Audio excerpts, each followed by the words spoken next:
Welcome back to UEFA Champions League second leg. Guess who will win? Presenting by Football Showman, and this is episode 1. এবং এই এপিসোডে আমরা কথা বলবো Barcelona versus Atletico Madrid second লেগের এই ম্যাচটা নিয়ে, যেটা অনুষ্ঠিত হবে আপনার মেট্রোপলিটান স্টেডিয়ামে, অর্থাৎ অ্যাটলেটিকো মাদ্রিদের হোম গ্রাউন্ডে। The biggest question is remontada will happen or not. So রেমন্টাডার অপেক্ষায় থাকবো আমরা সবাই এই ম্যাচে, এবং এটাই হচ্ছে এই ম্যাচের সবচেয়ে বড় ডিসকাশনের জায়গা। সো এনিওয়েজ, চলেন শুরু করা যাক। বিষয়টা হচ্ছে, প্রথমত আমি যখন ফার্স্ট লেগে বার্সেলোনা ভার্সেস অ্যাটলেটিকো মাদ্রিদের কথা বলতেছিলাম, তখন আমি বলছিলাম যে এটা বার্সেলোনার উচিত হবে ন্যু ক্যাম্প, অর্থাৎ তাদের নিজেদের হোম গ্রাউন্ড থেকে একটা বড় জয় ছিনায় নেওয়া, অর্থাৎ 3 গোল 4 গোল এরকম ডিফারেন্সের কোনো জয় যদি তারা ন্যু ক্যাম্প থেকে নিয়ে নিতে পারে, তাইলে মেট্রোপলিটান স্টেডিয়ামে তাদের উপরে কোনো চাপই থাকবে না এবং তারা ওইখানে গিয়েও জিতার চান্স থাকবে। বাট এখন সিনারি টোটালি ডিফারেন্ট, এবং Atletico Madrid did something impossible in new camp. So 2-0 গোলের একটা লিড নিছে অ্যাটলেটিকো মাদ্রিদ, এবং আপনারা সবাই জানেন যে Atletico Madrid parking the bus ওই ফিলোসফিতে বিশ্বাসী, এবং তাদের খেলার স্টাইল কাইন্ড অফ ইটালিয়ান ফুটবলের মতো, এবং তারা গোল দেওয়ার চেয়ে গোল না খাওয়াই বেশি প্রেফার করে। সো ওই অনুযায়ী দেখতে গেলে আবার তাদের নিজেদের মাঠে যেহেতু খেলা হবে মেট্রোপলিটান স্টেডিয়ামে, সো বার্সেলোনার লাইফটা তো অনেক বেশি ডিফিকাল্ট হবেই, এই ব্যাপারে কোনো সন্দেহ নাই। এবং তার চেয়ে বড় পয়েন্ট হচ্ছে Cubarsi will not play this game because Cubarsi is in red card. So এই রেড কার্ডটা বার্সেলোনার জন্য অনেক অনেক বড় একটা ড্রব্যাক। কুবারসির জায়গায় যদি আপনার জেরার্ড মার্টিন রেড কার্ড খেয়ে যাইতো বা বালদে আপনার রেড কার্ড খেয়ে যাইতো, তাইলেও খুব একটা প্রবলেম হইতো না। সো এটাই হচ্ছে মেইন ব্যাপার, এবং কুবারসি রেড কার্ড খাওয়াতে বার্সেলোনা তুলনামূলক অনেকটা উইক হয়ে গেছে। আসলে এটা বলার কোনো অপেক্ষা রাখে না। হ্যাঁ, অবভিয়াসলি বার্সেলোনা লাস্ট ম্যাচে 4-1 গোলে জিতছে এসপানিওলের এগেনস্টে, তাদের ডার্বি ম্যাচ ছিল, একই শহরের দুই টিম, বাট স্টিল ওই ম্যাচে কুবারসি খেলছে এবং মেট্রোপলিটানের স্টেডিয়ামে কুবারসি খেলবে না। সো এটা একটা বড় ড্রব্যাক হিসেবে বার্সেলোনার জন্য কাজ করবে। বাট অ্যাটলেটিকোর পয়েন্ট অফ ভিউ থেকে যদি দেখি, তাইলে এই ম্যাচে তাদের আসলে ওই রকম কিছু করার নাই ডিফেন্ড করা ছাড়া। এই লিডটা তারা ডিফেন্ড করার আপ্রাণ চেষ্টা করবে, এবং ইভেন লাস্ট ম্যাচে আমরা ফার্স্ট লেগে অ্যাটলেটিকো বার্সা যে খেলা হয়েছে, ওই ম্যাচেও এটা দেখছি যে অ্যাটলেটিকো মাদ্রিদ কিন্তু যতই অ্যাটাকে যাইতেছিল, বাট স্টিল তাদের 11টা প্লেয়ার মিললাই ডিফেন্সে কাজ করতেছিল। আপনার গ্রিজমান, আলভারেজ সবগুলা নিচে নেমে আসছে। সো এগুলা তারা করে, এবং ডিয়েগো সিমিওনের ফিলোসফিটাই এরকম, এটা আমরা সবাই জানি, এবং সে তার আটমোস্ট বেস্ট চেষ্টা করবে বার্সেলোনাকে আটকায় দিতে। এবং এটার একটা ঝলক আমরা লাস্ট ম্যাচে দেখতে পাইছি অ্যাটলেটিকো মাদ্রিদ যখন খেলছে আপনার লা লিগার ম্যাচটা সেভিয়ার এগেনস্টে খুব সম্ভবত, এবং সেভিয়ার সাথে তারা হারছে কেন? তারা তাদের অলমোস্ট 11টা প্লেয়ারকেই রেস্ট দিছে, যে বার্সেলোনার এগেনস্টে ভাই খেলতে হবে, তোমরা ঘুমাও, চিল করো, যা ইচ্ছা তা করো, খেলার দরকার নাই, সুস্থ থাকো, এবং বার্সেলোনার এগেনস্টে ম্যাচটায় বার্সেলোনারে আটকায় দাও, জাস্ট এতটুকুই। এই জন্য অলমোস্ট 11 প্লেয়ার যারা স্টার্টিং 11-এর সবগুলো প্লেয়ারই আপনি বলতে পারেন রেস্ট দিয়ে দিছে। সো তারা একেবারে fully fresh mind and fully fresh energy নিয়ে আসবে বার্সেলোনার এগেনস্টে খেলতে। মেট্রোপলিটান নিজেদের মাঠে খেলবে, এটাও একটা সাহসের বিষয়। সো ওই জায়গা থেকে দেখলে অ্যাটলেটিকো মাদ্রিদের দিকে এই ম্যাচটা অনেক বেশি ঝুঁকে রইছে। সো এতটুক অ্যাটলেটিকো মাদ্রিদের ক্ষেত্রে আপনি বলতে পারেন, এবং ওই ফার্স্ট লেগে যে স্টার্টিং 11 দেখছেন, ওই রকম কোনো স্টার্টিং 11ই আপনি সিমিলার একটা স্টার্টিং 11 অথবা সেম স্টার্টিং 11 আপনি দেখবেন অ্যাটলেটিকো মাদ্রিদের পক্ষ থেকে। এবং ওই যে পার্কিং দ্য বাস ফিলোসফি, ওই ফিলোসফিতে দেখবেন 11টা প্লেয়ার মিলে ডিফেন্স করতেছে। তবে হ্যাঁ, অ্যাটলেটিকো মাদ্রিদ যেভাবে আমাদেরকে সারপ্রাইজ করছে, অর্থাৎ বার্সেলোনার সাথে ফার্স্ট লেগে কিন্তু আমরা কিন্তু সবাই মোটামুটি ভাবছিলাম যে অ্যাটলেটিকো স্বভাবসুলভ যেরকম খেলে ওই রকমই খেলবে, এবং বার্সা থেকে তারা একটা ড্র নিয়ে আসতে পারলেই বাইচা যায়। সো ওইটা তো তারা করেই নাই, উল্টা তারা যেইভাবে অ্যাটাকে গেছে ফার্স্ট লেগে, ওই জিনিসটা আসলে আনবিলিভেবল ছিল। এবং অ্যাটাকে গেছে দেখেই আসলে 2টা গোল স্কোর করতে পারছে। বেশ কয়েকবার অ্যাটাকে গেছে অ্যাটলেটিকো মাদ্রিদ, এবং কার্যকর অ্যাটাক ছিল। সিমিওনে কিন্তু ডিফেন্স ব্রেক করতে একেবারে ওস্তাদ হয়ে গেছে যখন কুবারসি অলরেডি অ্যাভেলেবেল ছিল। বাট এখন কুবারসি অ্যাভেলেবেল নাই, সো বিপদ আরেকটু বেশি বেড়ে গেল বার্সেলোনার জন্য। এই ডিফেন্স ব্রেক করে বারবার ঢুকে যাওয়া, আপনার সিমিওনে হোক, আলভারেজ, গ্রিজমান আর লুকম্যান যেই হোক, শর্লট তো পরে নামে সাবস্টিটিউট, সুপার সাব আপনি বলতে পারেন। শর্লট নামলেই গোল, 7 ম্যাচে 7 গোল স্কোর করছে যতটুকু আমার মনে পড়ে। সো এনিওয়েজ ডেডলি সব স্ট্রাইকার্স আছে অ্যাটলেটিকো মাদ্রিদের হাতে এবং এরা সবাই মোটামুটি কার্যকর, এবং ওই সব রেঞ্জের থেকে যদি আলভারেজ আরেকটা ফ্রি কিক পাওয়া যায় না, তাইলে খেলা ওইখানেই শেষ হয়ে যাবে। কারণ আলভারেজ মানে কি করতেছে, মানে পাগলের মতো ক্রেজি অবস্থা ওর। প্রথম দিকে সিজনের শুরুর দিকে কিন্তু আলভারেজ অত একটা গোল টোল পায় নাই বা অবস্থা অত একটা ভালো ছিল না, বাট এখন কিন্তু তার অবস্থা খুবই ভালো। সো এবার চলেন বার্সেলোনার অ্যাঙ্গেল থেকে জিনিসটা একটু চিন্তা করে দেখি যে বার্সা আসলে কোন পয়েন্টে দাঁড়ায় আছে। বার্সা কামব্যাক করার মতো অবস্থায় এই মুহূর্তে দাঁড়ায়া আছে নাকি নাই? আই থিঙ্ক আছে, বাট দুর্বল অবস্থায় আছে।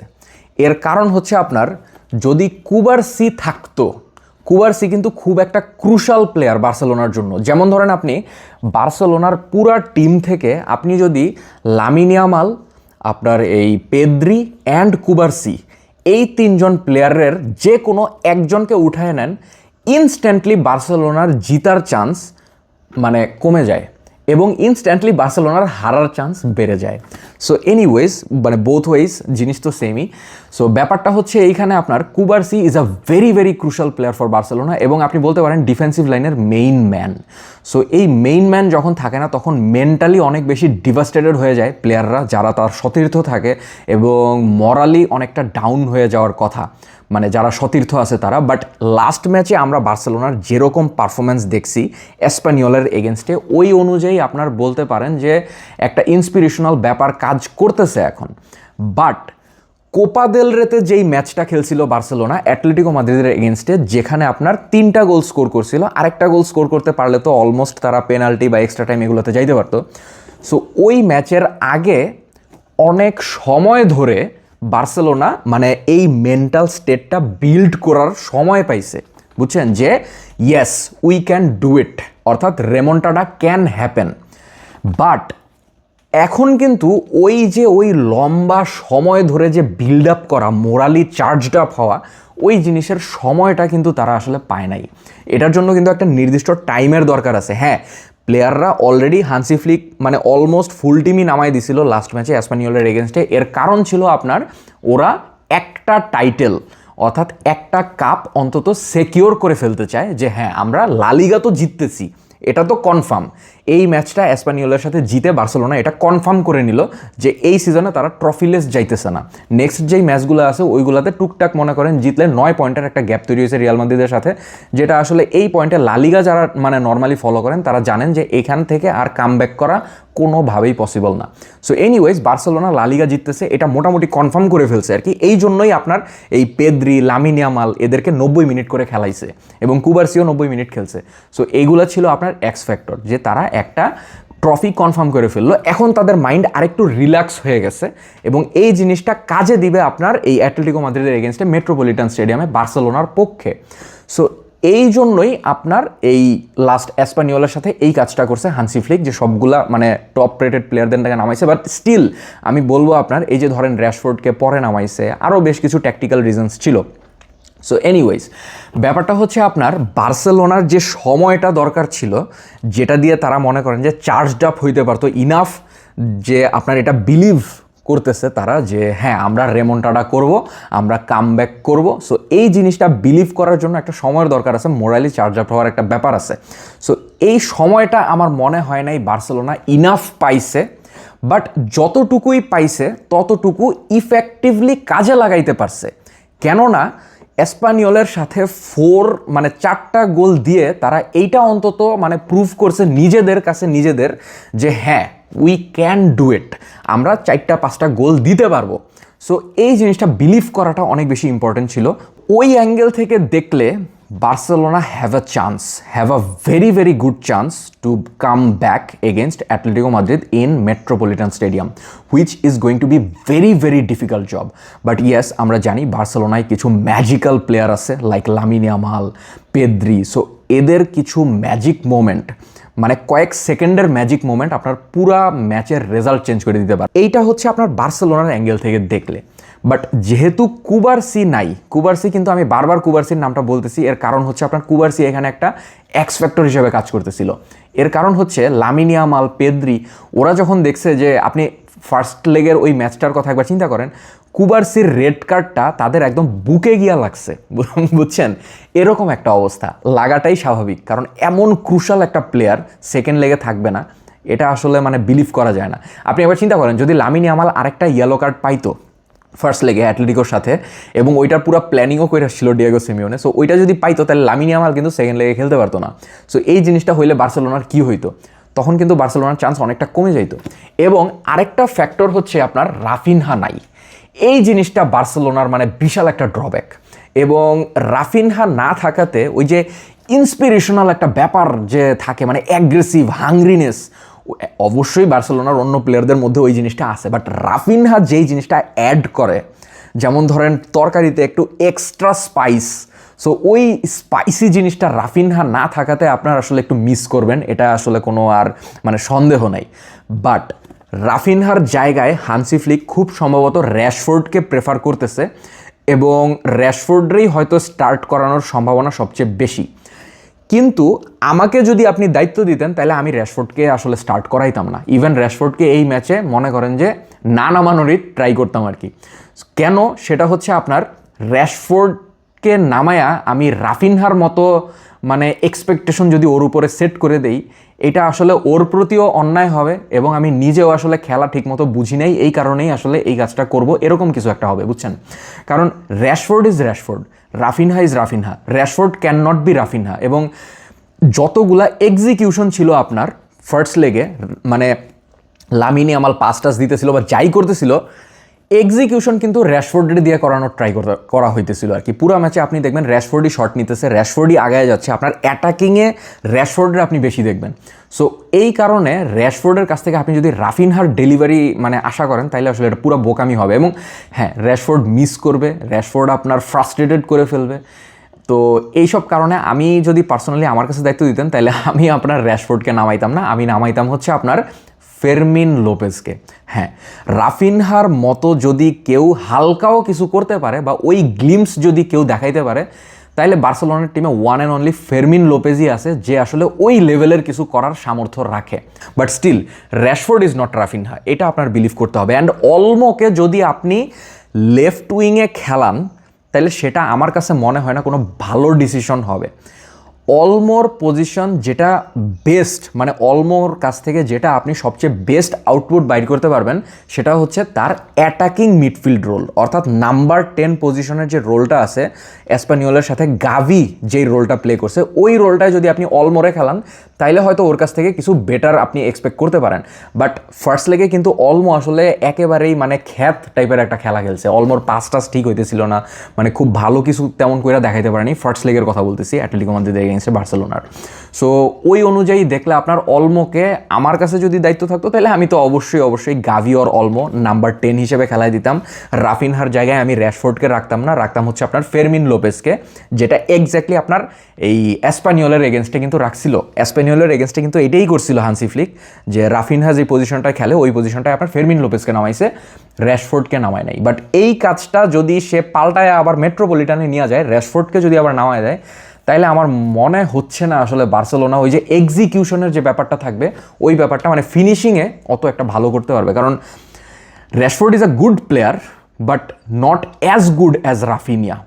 সো এই জিনিসটা আপনার বুঝতে হবে, এবং র্যাশফোর্ডের কাছ থেকে আপনি রাফিনহার এক্সপেকটেশন রাখলে তো আর ওটাও করতে পারবে না। সো এনিওয়েজ, ব্যাপারটা আসলে এটাই। এবং সবচেয়ে বড় যে গুড নিউজ বার্সেলোনার জন্য, সেটা হচ্ছে Frenkie D young is back. So Frenkie D young যেহেতু ফেরত আসছে, সো ফ্র্যাঙ্কি অ্যান্ড পেদ্রি এই দুইজন যদি আপনার হোল্ডিং মিডফিল্ড পজিশনটা সামলাইতে পারে, তাইলে এটা বার্সেলোনাকে একটা ডিফারেন্ট এক্সেল দিবে, মানে এটা আসলে বলার কোনো অপেক্ষা রাখে না। এই দুইজনই কিন্তু আসলে বার্সেলোনার মেইন মিডফিল্ড, মানে আপনি বলতে পারেন মেইন মিডফিল্ড ডুও বা যেটাই বলেন আপনি। সো এই দুইজনের উপরে যদি আপনি দায়িত্বটা ঠিকমতো বুঝাই দিতে পারেন, যদিও ফ্র্যাঙ্কি ডিয়ং মাত্র 8-10 মিনিটের মতো খেলছে আপনার এসপানিওলের এগেনস্টে, বাট এটা তো প্রুভ হয়েছে যে সে ফিট আছে। সো সে যদি আপনার ধরেন এই দুইটা প্লেয়ার যদি বার্সেলোনা অ্যাটলেটিকো ম্যাচে মেট্রোপলিটনে যায় 80 মিনিটস অর্থাৎ 80 মিনিটের আশেপাশে যদি দুইজন খেলে, অর্থাৎ 80 মিনিটের পরে আপনি যে কোনো একজনের যদি উঠায়ও নেন, তখনও আমার মনে হয় বার্সেলোনার পুরো খেলার মধ্যে অনেক বেশি ভালো কন্ট্রোল থাকবে। এবং পারলে তো আমি এদেরকে 90 মিনিটই খেলাইতাম।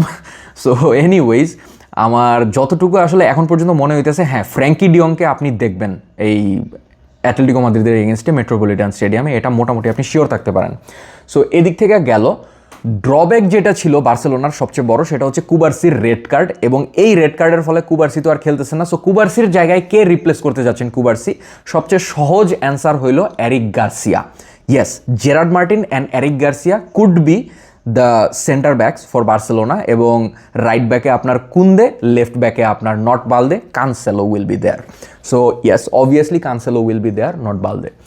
বাট আপনি যদি চান তাইলে এই ডিফেন্সিভ লাইনটারেও কিন্তু হালকা পাতলা একটু চেঞ্জেস করে প্ল্যানটাকে একটু সাফল করেও খেলাইতে পারেন। যেমন ধরেন, আপনার যদি কুন্দেকে রাইট ব্যাক থেকে ভিতরে ঢুকাই দেই, অর্থাৎ সেন্টার ব্যাক পজিশনে যদি কুন্দেরে খেলাই, তাহলে কুন্দে অ্যান্ড আপনার জেরার্ড মার্টিন এই দুজন হবে সেন্টার ব্যাক, অ্যান্ড জোয়াও কানসেলোকে নিয়ে আসবো আপনার রাইট ব্যাকে।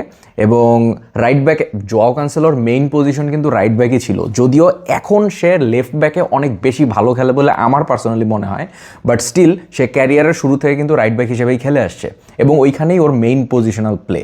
So anyways, Joao Cancelo as a right back, Kounde as a centre back, আপনার Gerard Martin as a centre back, Kounde হচ্ছে কুবার্সির জায়গায়, আর লেফট ব্যাকে হচ্ছে আপনার বালদে।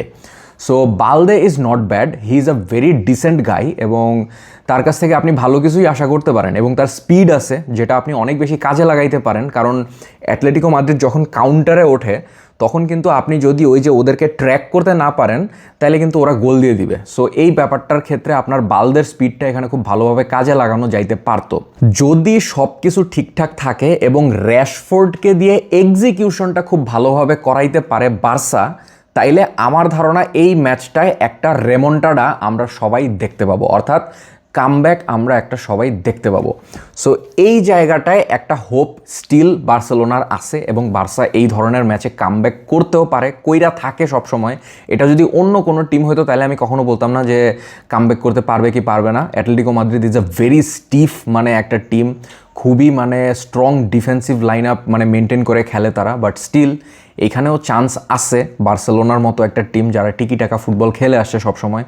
অ্যাটলেটিকো মাদ্রিদের যে ডিফেন্সিভ খেলার স্টাইল, এই খেলার সবচেয়ে বড় ডিসঅ্যাডভান্টেজ যেটা, সেটা হচ্ছে when you sit back you invite pressure.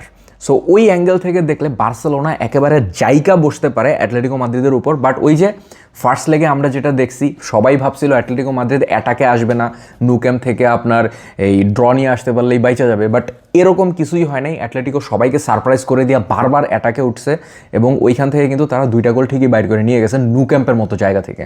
So নিজেদের মাঠে এখন খেলা হবে, শক্তি মেন্টালিটি মানে আরও অনেক বেশি এখন থাকার কথা অ্যাটলেটিকো মাদ্রিদের সাইডে। সো এই ম্যাচটা অনেক বেশি ডিফিকাল্ট হবে বার্সেলোনার জন্য, মানে যদিও 2-0 গোলের lead, still it's gonna be very very difficult for Barca to মানে কাম ব্যাক। এখন ওভারঅল সব কিছু সব দিকে আপনি যদি আমাকে জিজ্ঞেস করেন, মানে আমার ওপিনিয়ন কি এই ম্যাচে, আমার প্রেডিকশন কি, I could be totally wrong, anything can happen in football, এটা আমি আগেই বলে নিচ্ছি। সো এই ম্যাচে মাই prediction is Barca is not going to come back in this match.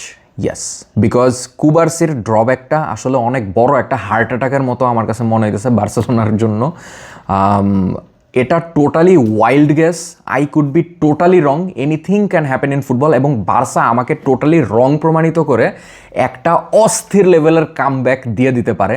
এটারও একটা সমূহ পসিবিলিটি আছে, because Lamine Yamal is in crazy form and Pedri is available as well, Frenkie de আছে, যদিও Raphinha and Cubarsi will not be available, but still there is a chance for Barca, এটাই আমি বলবো। But logically এটা আসলে mathematically metropolitan স্টেডিয়ামে যায়া 3টা গোল স্কোর করা is very very difficult. And Atletico Madrid কোনো লুথার টিম না, ওরা চান্স পাইলে ওদের যে অ্যাটাকিং লাইন আপ আছে, অর্থাৎ শর্লথ, আলভারেজ, গ্রিজমান, লুকম্যান, এরা চান্স পাইলে আপনার কাউন্টার দিয়ে যদি একটা গোলও বার্সেলোনাকে দিয়া দেয়, তাইলে খেলা ওইখানেই আসলে শেষ হয়ে যাওয়ার কথা। সো এনিওয়ে, বার্সা এই ধরনের কাজ করে, এই ধরনের রেমন্টাডা বার্সার কাছ থেকেই আমরা এখন পর্যন্ত অনেকবার দেখতে পাইছি। ঐতিহাসিক যে পিএসজির এগেনস্টে বার্সার রেমন্টাডা ছিল, ওইটা তো জীবনেও কেউ ভুলতে পারবে না, যে ওই ম্যাচটা দেখছে, অর্থাৎ আমি নিজে ওই ম্যাচের সাক্ষী ছিলাম। So I am so lucky যে I witnessed that match. So anyways, very difficult এই ম্যাচটা গেস করা, ভেরি ডিফিকাল্ট।